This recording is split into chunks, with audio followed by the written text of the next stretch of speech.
Hello, Canada! Isa sa mga lugar na pinapangarap ko noon at narating ko na ngayon.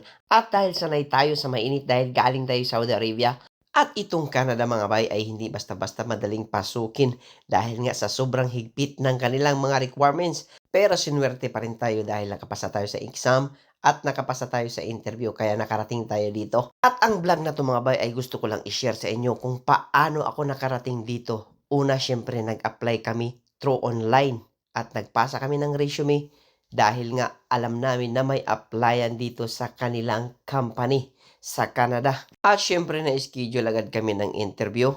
So sa English naman ay hindi naman tayo sanay talaga mga bay at napakahirap intindihin yung kanilang salita dahil islang. So pinilit lang talaga natin intindihin no, hanggang sa nasagot natin yung ibang mga katanungan at may ibang mga katanungan mga bay na hindi natin kayang sagutin dahil nga napaka-islang. So syempre magtatanong ka lang ulit kung ano yung question nila para malinaw para sa kanila kung naintindihan mo talaga o hindi. Kasi ang hirap sagutin mga bay ng kanilang mga tanong kung hindi mo naintindihan ng maigi. So, kailangan mo talaga ipaulit at lalagyan mo lang ng place kasi nga nakiusap ka dahil hindi mo naintindihan.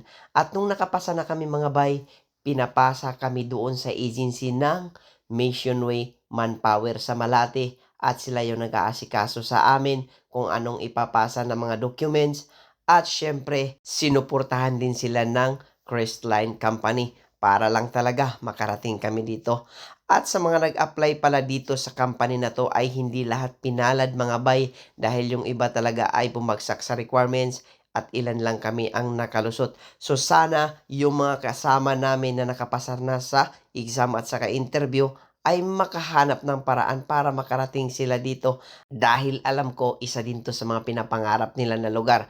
At yun na nga, binigyan kami ng schedule para biometric, tapos medical, tapos pumunta na kami ng agency para ipasa naman kami sa PIDOS.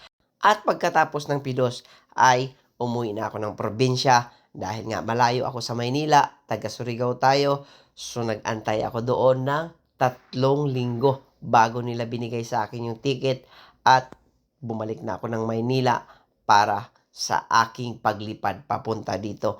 At nangyari na nga ang gusto kong mangyari mga bay, nakarating tayo dito sa kanilang lugar.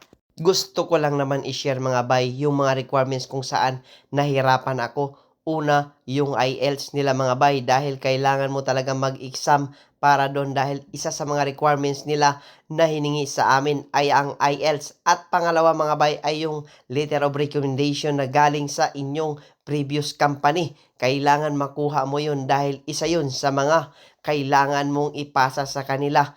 At yun na nga mga bay, nakapasok kami dito sa Value Village dahil nga sobrang lamig ang panahon at inuna na namin yung mga aming dapat bibilhin na jacket at saka mga winter boots dahil nga napakalamig mga bay.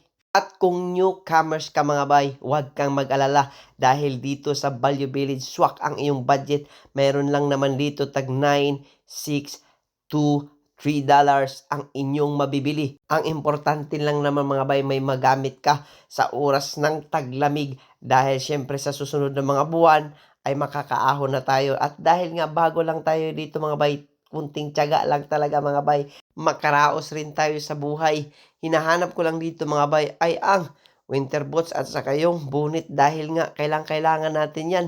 Lalong-lalo na pagkalalabas tayo. Pero syempre mga bay, dito sa Value Village, lahat ng kailangan mo ay halos nandyan na.